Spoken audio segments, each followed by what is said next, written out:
Assalamualaikum warahmatullahi wabarakatuh. Kembali bertemu dengan saya dalam mata kuliah pengantar akuntansi 1. Kali ini kita akan melanjutkan proses penyesuaian atau tahap pengikhtisaran. Pertama kita perhatikan tujuan pembelajaran. Yang pertama itu menjelaskan karakteristik proses penyesuaian. Kemudian yang kedua, membuat ayat jurnal untuk akun yang memerlukan penyesuaian. Kemudian yang ketiga, membuat ringkasan proses penyesuaian. Kemudian yang keempat, menyiapkan daftar saldo disesuaikan. Kemudian yang kelima, menjelaskan dan memberikan ilustrasi penggunaan analisis vertikal dalam evaluasi kondisi keuangan dan kinerja sebuah perusahaan. Oke, baik. Sekarang kita lanjutkan. Pertama, karakteristik proses penyesuaian. Konsep periode akuntansi itu mengharuskan ya pendapatan dan beban itu dilaporkan pada periode yang tepat. Kemudian, International Financial Reporting Standard atau IFRS itu mengharuskan penggunaan akuntansi berbasis akrual. Kemudian, pendapatan dicatat dalam laporan laba rugi pada periode saat pendapatan tersebut dihasilkan. Konsep ini konsep pengakuan pendapatan. Kemudian konsep pemadanan mengharuskan pendapatan dan beban yang terkait dengan pendapatan tersebut dilaporkan pada periode yang sama. Beberapa perusahaan itu biasanya juga menggunakan akuntansi berbasis kas. Sekarang kita lihat bagaimana proses penyesuaian. Ya, beberapa akun memerlukan pemutakhiran untuk beberapa alasan sebagai berikut. Pertama, beberapa beban itu tidak dicatat, tidak dicatat secara harian. Kemudian yang kedua, beberapa pendapatan dan beban direalisasikan dengan berlalunya waktu dan bukan transaksi yang terjadi secara khusus. Kemudian yang ketiga, beberapa pendapatan dan beban mungkin belum dicatat. Kita lanjutkan proses penyesuaian. Ya, proses penyesuaian itu merupakan analisis dan pemutakhiran akun-akun pada akhir periode sebelum laporan keuangan itu disiapkan. Ayat jurnal yang memutakhirkan saldo akun pada akhir periode akuntansi itu disebut dengan ayat jurnal penyesuaian. Seluruh ayat jurnal penyesuaian mempengaruhi paling tidak satu akun laba rugi dan satu akun laporan posisi keuangan. Ayat jurnal penyesuaian akan selalu melibatkan akun pendapatan atau beban, akun aset atau liabilitas. Jenis-jenis akun yang memerlukan penyesuaian. Yang pertama ada beban dibayar di muka, ya, pendapatan dibayar di muka, kemudian pendapatan yang masih akan diterima, kemudian beban yang masih harus dibayar. Itu jenis akun yang memerlukan penyesuaian. Kita langsung masuk kepada ayat jurnal masing-masing. Sekarang kita lihat yang pertama, beban dibayar di muka. Beban dibayar di muka itu adalah kas yang dibayarkan untuk beban yang akan datang. Maka kita akan mencatat di dalam jurnal umum debit beban dibayar di muka, ya, berapa jumlahnya. Kemudian kredit kas, ya, kredit kas berapa jumlahnya. Kalau di sini kan XX karena kita belum masuk contoh dalam bentuk nominal. Kemudian boleh dikasih keterangan pembayaran di muka sebuah beban. Maka kita akan langsung memposting ke dalam buku besar. Ya, di sini buku besarnya masih bentuk buku besar akun T. Nah, karena di sini kita belum memiliki nomor akun, maka belum kita masukkan.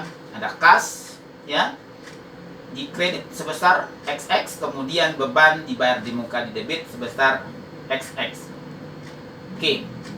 Nah, beban dibayar di muka, kita lanjutkan. Pada suatu akhir periode, penyesuaian itu diperlukan untuk mengupdate akun beban dibayar di muka. Maka di jurnal umum kita akan mencatat beban, ya, beban apa contohnya seperti itu, ya. Oke, di debit sebesar XX, kemudian beban dibayar di muka di kredit sebesar, kalau di sini masih XX, ya. Nah, kemudian langsung kita posting ke buku besarnya masing-masing, ya. Beban dibayar di muka, ya, ke buku besar beban dibayar di muka. Kemudian saldonya di kredit, kemudian beban, ya, beban apa contohnya itu. Nah, kita kasih contohnya, nanti bisa saja beban dibayar di muka, beban apa contohnya seperti itu. Makanya kita buat di sana nanti di debit sebesar XX. Sekarang kita lanjutkan. Ya, penyesuaian berikutnya adalah pendapatan diterima di muka. Pendapatan diterima di muka adalah penerimaan awal atas pendapatan masa depan dan dicatat sebagai liabilitas ketika kas diterima. Perhatikan di situ, ya, kita akan mencatatnya ke dalam jurnal umum. Kas di debit sebesar XX, kemudian pendapatan diterima di muka sebesar XX. Kita boleh kasih keterangan penerimaan kas untuk pendapatan diterima di muka. Maka kita akan posting ke buku besarnya masing-masing. Kas, kita posting ke buku besar kas, saldonya di debit, ya kan? Saldonya di debit. Kemudian pendapatan diterima di muka kita akan posting ke buku besar pendapatan. Ini sebenarnya terjadi kesalahan. Pendapatan diterima di muka di kredit sebesar XX, posisinya liabilitas, ya, karena dia pendapatan diterima di muka itu kan utang bagi kita seperti itu. Jadi ini bukan beban, ya, pendapatan diterima di muka. Oke, sekarang kita lanjutkan. Nih, ketika kita melakukan penyesuaian, maka pendapatan diterima di muka, ya, perhatikan di situ, kita akan catat ke dalam jurnal umum. Di debit, pendapatan diterima di muka sebesar XX, kemudian pendapatan, ya, di kredit, contohnya di sini mungkin pendapatan jasa seperti itu, di kredit sebesar XX. Maka kita langsung posting ke dalam jurnal, ke dalam buku besar masing-masingnya. Nah, oke, ini pendapatan diterima di muka di kredit, kemudian, ya, pendapatan di sini, pendapatan jasa, contohnya di kredit sebesar XX. Perhatikan kembali, ya, kita akan mencatat di liabilitas pendapatan diterima di muka di debit, tadi salah itu, di debit sebesar XX, kemudian pendapatan, ya, jasa kita akan mencatatnya, ya, di kredit. Nah, seperti itu. Oke. Sekarang kita lanjutkan pendapatan yang masih akan diterima. Pendapatan yang masih akan diterima adalah pendapatan yang telah dihasilkan, tetapi kasnya belum diterima. Maka kita, ya, tidak akan melakukan pencatatan di dalam jurnal umum. Ya, kenapa? Karena kasnya belum kita terima. Pendapatan yang masih akan diterima.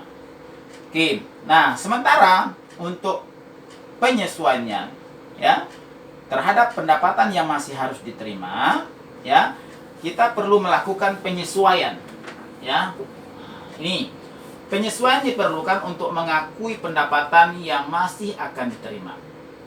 Nah, debit aset dalam hal ini merupakan piutang sebesar XX, kemudian dikredit pendapatan ya sebesar XX, maka kita akan memposting langsung ke buku besar masing-masing. Ya, kita posting piutang ke buku besar piutang di debit sebesar XX, kemudian pendapatan ya kita akan posting ke buku besar pendapatan ya di kredit sebesar XX. Oke, itu penyesuaian untuk pendapatan yang masih akan diterima. Kita lanjutkan beban yang masih harus dibayar. Beban yang masih harus dibayar merupakan beban yang telah terjadi namun belum dicatat dan belum dibayarkan. Contoh, beban yang masih harus dibayar adalah upah yang sudah waktunya dibayar kepada karyawan pada akhir periode tetapi belum dibayarkan. Maka kita akan mencatat di jurnal umum, itu tidak ada jurnal atau entry, begitu juga di buku besar. Nah, untuk penyesuaian beban yang masih harus dibayar ya, itu diperlukan untuk mengakui beban yang masih harus dibayar. Ya, contohnya di sini ya ada beban bunga contohnya seperti itu. Maka kita akan mencatatnya ke dalam jurnal umum, debit beban ya sebesar XX, kemudian kredit liabilitas atau utang ya, utang sebesar XX. Boleh kita berikan keterangan di situ penyesuaian terhadap beban yang masih harus dibayar. Maka kita akan posting langsung ke buku besarnya masing-masing. Beban ke buku besar beban ya, itu saldonya di debit, kemudian utang ke buku besar utang, saldonya kredit. Oke, nah kita lanjutkan jurnal penyesuaian. Berikut adalah ilustrasi jurnal penyesuaian pada tanggal 31 Desember 2014. Digunakan daftar saldo yang belum disesuaikan oleh Solusinet seperti tampilan 5. Kemudian nanti juga akan kita lihat bagaimana bagan akun baru Solusinet yang dikembangkan dari bagan akun sebelumnya, ditunjukkan dengan dalam tampilan 6. Ini dia, perhatikan. Ini tampilan neraca saldo kita dari Solusinet ya, daftar saldo yang belum disesuaikan, atau kita sering juga menyebutnya dengan neraca saldo kas, ya kan? Nih, ada 2.065.000 ya kan? Kemudian piutang, bahan habis pakai, asuransi dibayar di muka, tanah, peralatan kantor, utang usaha, sewa diterima di muka ya, kemudian modal cinta-cita, kemudian privy, pendapatan jasa, beban upah di debit ya kan, beban sewa di debit, beban utilitas di debit, beban habis pakai di debit, dan beban lain-lain. Maka saldonya apa? Harus sama antara debit dan kredit. Oke, jadi antara saldo debit dan kreditnya itu mesti harus sama. Perhatikan di sini. Oke.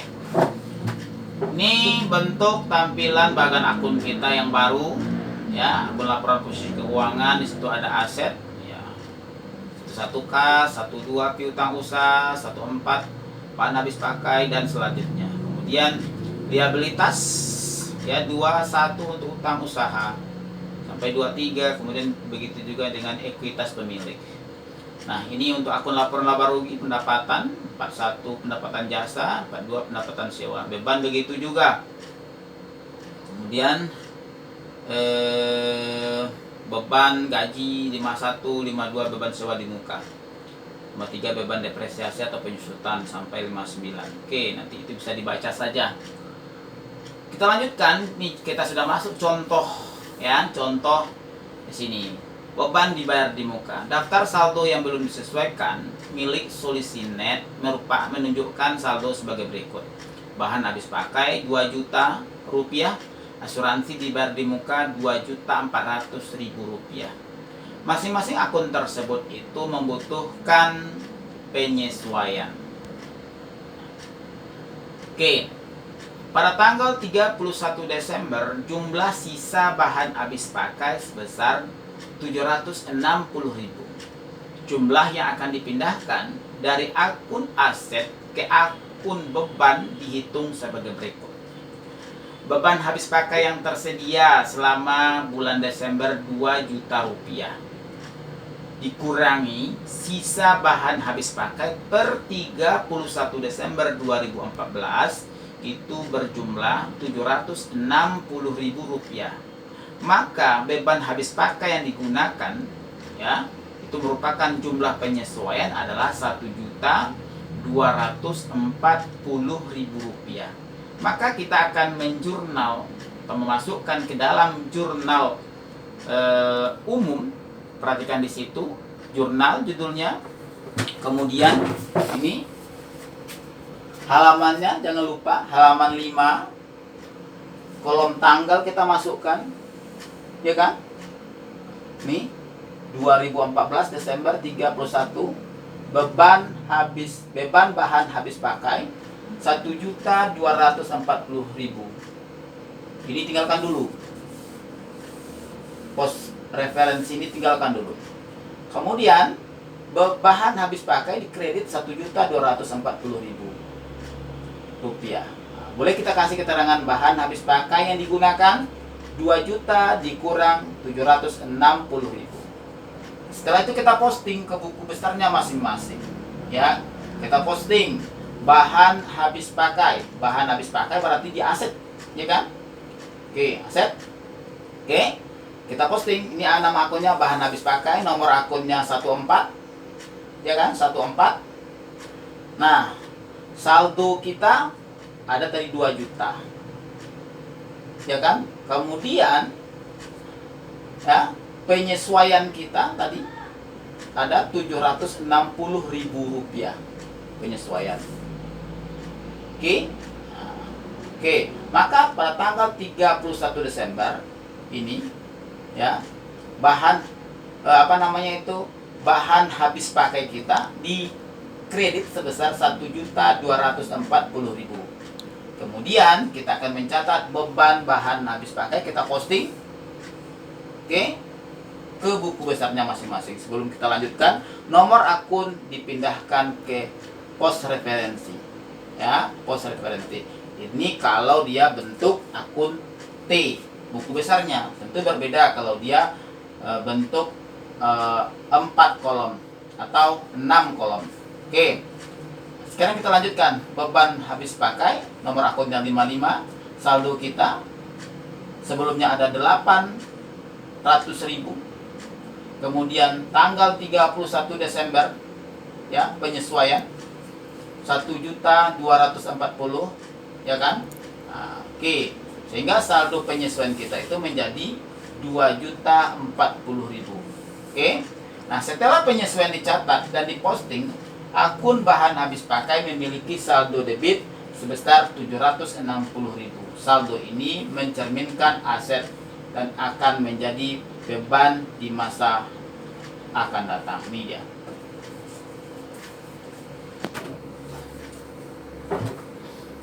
Sekarang kita lanjutkan ya, asuransi dibayar di muka. Ya, asuransi dibayar di muka. Oke. Saldo debit ya sebesar 2.400.000 dalam akun asuransi dibayar di muka Solisinet mencerminkan pembayaran di muka pada tanggal 1 Desember untuk asuransi 12 bulan. Maka kita akan membuat penyesuaian prodi asuransi dibayar di muka itu 12 bulan. Jumlah asuransi dibayar di muka 2.400.000 tentu hanya 1 bulan. Ya, hanya 1 bulan. Oke, jumlah asuransi dibayar muka yang terpakai tentu 2.400.000 dibagi 12 tentu 200.000. 1 bulan 200.000. Oke, kita akan catatkan ke dalam jurnal ya, kita akan catatkan ke dalam jurnal. Beban asuransi di debit sebesar Rp200.000, kemudian di kredit asuransi dibayar di muka sebesar Rp200.000. Kemudian kita posting masing-masingnya ke buku besar, ya. Asuransi dibayar di muka, tentu itu merupakan aset, saldo sebelumnya 2.400.000. Kemudian, ya, penyesuaiannya tadi 200, tentu 2.400.000 dikurang 200, tentu saldonya menjadi saldo penyesuaiannya menjadi 2.200.000. Oke, nomor akunnya kita pindahkan ke pos referensi 15. Tanda kita sudah melakukan pemostingan. Kemudian beban asuransi, ya, kita posting ke beban asuransi, ke buku besar beban asuransi. Kode akunnya 56, di debit sebesar Rp200.000. Nah, setelah itu kita pindahkan, ya, nomor akun ke pos referensi pada jurnal umum. Tanda kita sudah melakukan pemostingan. Setelah jurnal penyesuaian dicatat dan diposting ke buku besar, akun asuransi dibayar muka memiliki saldo debit sebesar Rp2.200.000 yang akan menjadi beban di masa mendatang.